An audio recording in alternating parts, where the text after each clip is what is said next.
അവനിൽ നിന്നും അകന്നു മാറാൻ കഴിയാതെ അഞ്ജലിയും അവളെ അകറ്റി നിർത്താൻ കഴിയാതെ ശിവയും ചുംബനത്തിന്റെ ലഹരിയിലെല്ലാം മറന്നു. അവന്റെ കൈപ്പിടിയിൽ ഒതുങ്ങി നിൽക്കാൻ കൊതിച്ചുകൊണ്ട് അഞ്ജലി അവനെ കൂടുതൽ അവളിലേക്ക് ചേർത്തുകൊണ്ടേയിരുന്നു. ഉള്ളിലെ പ്രണയം അവൻ പോലും അറിയാതെ പുറത്തു വരാൻ പോകുന്നത് ശിവ അറിഞ്ഞില്ല. അവളിലെ ചുടി ശ്വാസവുമെല്ലാം അവനിൽ ആവേശമായിരുന്നു. ശ്വാസമെടുക്കാൻ കഴിയാതെ വന്നതും അഞ്ജലി പതിയെ അവൻ്റെ അതിരങ്ങിലെ സ്വതന്ത്രമാക്കി. കണ്ണുകൾ പതിയെ തുറന്ന് അവനെ നോക്കി. അവളെ ഉറ്റുനോക്കുന്ന അവൻ്റെ മിഴികൾ ആ സമയം അവൻ ഒളിപ്പിച്ചു വെച്ച പ്രണയം അവൾ കണ്ടിരുന്നു. ആ മിഴികളിൽ തന്നെ കുടുങ്ങിക്കിടക്കാൻ അവൾ കൊതിച്ചു. അരയിലുള്ള ശിവയുടെ കൈകൾ അഴിഞ്ഞതും അഞ്ജലി അവനിൽ നിന്നും അകന്നു മാറി. ഒന്നും പറയാൻ കഴിയാതെ അവനെ നോക്കാൻ പോലും കഴിയാതെ അഞ്ജലി തിരിഞ്ഞു നടന്നു. വാതിൽ തുറന്നു പോകുമ്പോൾ ശിവയെ നോക്കി ചിരിച്ചുകൊണ്ട് അവൾ ഓടിപ്പോയി. കണ്ണിൽ നിന്നും അവൾ മറഞ്ഞതും ശിവയുടെ കാലുകൾ അവൾക്ക് പുറകിൽ പോകാൻ ആഗ്രഹിച്ചു. പക്ഷേ മനസ്സവനെ തടഞ്ഞു നിർത്തി. അവൻ തലകുടഞ്ഞുകൊണ്ട് മുടിയിൽ പിടിച്ചു വലിച്ചു. ദേഷ്യം നിയന്ത്രിക്കാൻ കഴിയാതെ അടുത്ത് കിടന്ന കസേര കാലുകൊണ്ട് തട്ടിമാറ്റി പുറത്തിറങ്ങി നിന്നു. സിഗരറ്റ് എടുത്ത് കത്തിച്ചുകൊണ്ട് പുറത്തേക്ക് തന്നെ നോക്കി നിന്നു. മനസ്സ് മുഴുവൻ അഞ്ജലിയായിരുന്നു. അവളോട് പ്രണയം നിറയുമ്പോഴും അതിനെ പുറത്തു കൊണ്ടുവരാൻ കഴിയാതെ അവൻ്റെ ഹൃദയം വിങ്ങി. അവളുടെ പ്രണയം കാണാതിരിക്കാൻ ശ്രമിക്കുമ്പോഴും അവൾ കൂടുതൽ തന്നിലേക്ക് അടുക്കുന്നതോർത്ത് അവൻ്റെ മനസ്സിൽ സംഘർഷം നിറഞ്ഞു.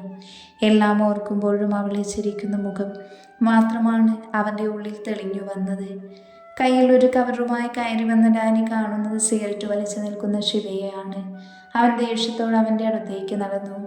നീ ഇവിടെ വലിച്ചു നിൽക്കുക, ഇന്നെങ്കിലും ഇതൊന്ന് നിർത്തിക്കൂടെ? ശിവ ഡാനിയെ ഒന്ന് നോക്കുക പോലും ചെയ്യാതെ പുക ഊതി വിട്ടുകൊണ്ടേയിരുന്നു. ഡാനി അകത്തു കയറി ചുറ്റും നോക്കി. ആരെയും കാണാതെ വന്നതും കയ്യിലെ കവർ മേശയിൽ വെച്ച് അവൻ ശിവയുടെ അടുത്ത് തന്നെ പോയി. അവളെവിടെ? ആര്? അഞ്ജലി. എനിക്കറിയില്ല. അറിയില്ലെന്നോ? നിനക്ക് തീരെ ഉത്തരവാദിത്വം ഇല്ലേ? അവളുടെ കാര്യത്തിൽ ഉത്തരവാദിത്വം കാണിക്കാൻ ഞാൻ അവളുടെ തന്തയാണോ? ശിവ ഡാനിയെ നോക്കി ദേഷ്യത്തിൽ നോക്കിക്കൊണ്ട് അലറി. കെട്ടിയ പെണ്ണിൻ്റെ മേൽ തന്തയ്ക്ക് മാത്രമല്ല കെട്ടിയോനും ഉത്തരവാദിത്വമുണ്ട്. ഡാനി പറയുന്നത് കേട്ട് ശിവ അവനെ തുറിച്ചു നോക്കി. ഇഷ്ടമില്ലെങ്കിൽ പിന്നെന്തിനാ നീ അവളെ വിളിച്ചിറക്കി കൊണ്ടുവന്നേ? എല്ലാം കഴിഞ്ഞൊടുക്കം പിന്നെ.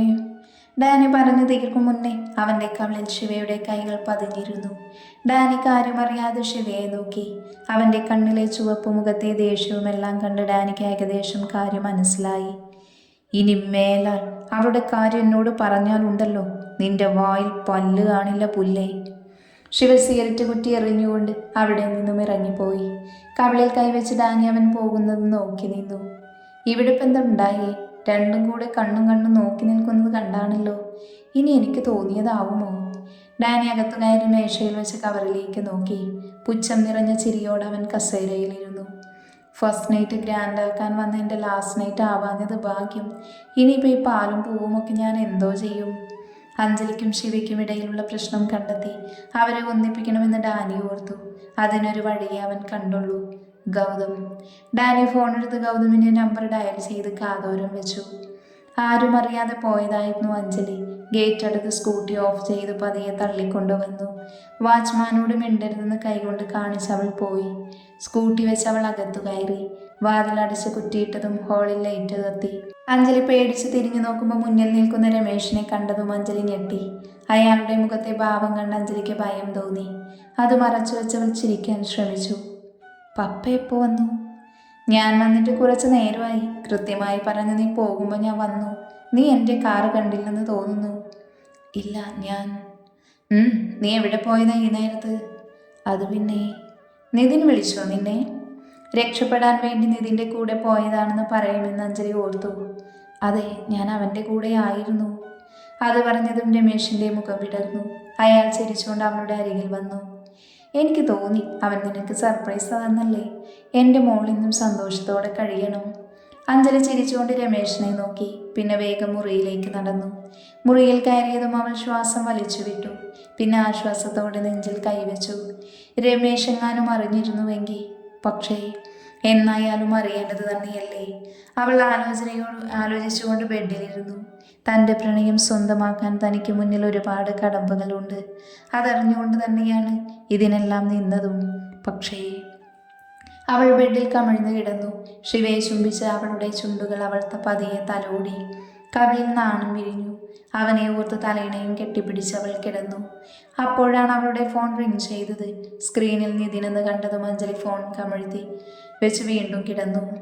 പിന്നീട് കുറച്ച് ദിവസം അഞ്ജലിക്ക് പുറത്തു പോകാൻ കഴിഞ്ഞില്ല. രമേശ് ഉള്ളതുകൊണ്ട് തന്നെയായിരുന്നു കാരണം. ശിവയെ കാണാൻ ആഗ്രഹമുണ്ടായിരുന്നുവെങ്കിലും അവൾ അത് മനസ്സിൽ അടക്കി പിടിച്ചു നിർത്തി. നിതിൻ എല്ലാ ദിവസവും ഇടയ്ക്കിടയ്ക്ക് വിളിക്കും. അഞ്ജലി എന്തെങ്കിലും ഒഴിവ് പറഞ്ഞ് അവനിൽ നിന്നും ഒഴിഞ്ഞു മാറി. അവനെ പോലെ 2 വാക്ക് മാത്രം സംസാരിച്ച് അഞ്ജലി ഫോൺ വയ്ക്കും. ഗൗതം ഹോസ്റ്റലിൽ നിന്നും വന്നാലേ അഞ്ജലി പുറത്തു പോകാൻ കഴിയുമെന്ന് അറിയാവുന്നത് കൊണ്ട് തന്നെ അവൾ അവനോട് വരാൻ വേണ്ടി പറഞ്ഞു.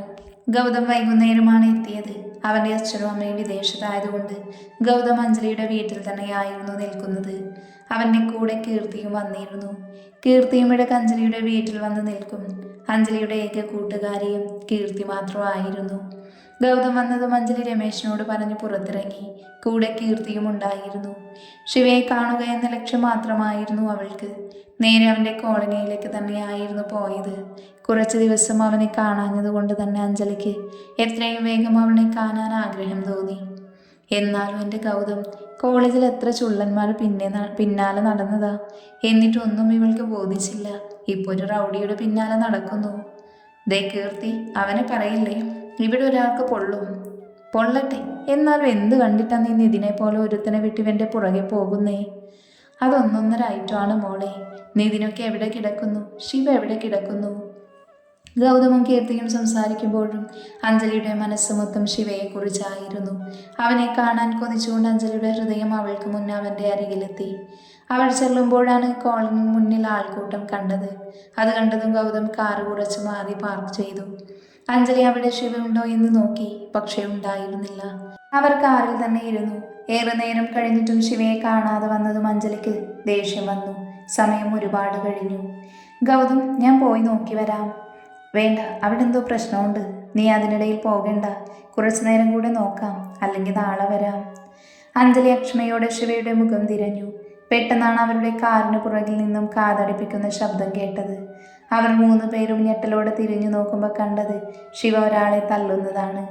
അത് കണ്ടതും അഞ്ജലി കാറിൽ നിന്നും ഇറങ്ങി. അഞ്ജലി ശിവയുടെ അടുത്തേക്ക് പോകുന്നത് തടയാൻ വേണ്ടി ഗൗതം ഇറങ്ങി വന്ന് അവളുടെ കയ്യിൽ പിടിച്ചു. ശിവ അവൻ്റെ കൈ പിടിച്ചു തിരിച്ചതും അയാൾ വേദന കൊണ്ട് അലറി. അത് കണ്ടിട്ടും ശിവയ്ക്ക് യാതൊരു അലിവും തോന്നിയില്ല. അവൻ വീണ്ടും കൈ പിടിച്ച് തിരിച്ച് അവൻ്റെ കാൽമുട്ടിൽ ആഞ്ഞു ചവിട്ടി. അത്രയും ഭീകരമായ അവസ്ഥയിൽ ശിവയെ ആദ്യമായിട്ടായിരുന്നു അഞ്ജലി കണ്ടത്. അവൻ്റെ പ്രവൃത്തികൾ കണ്ട് അഞ്ജലി ഭയന്നു.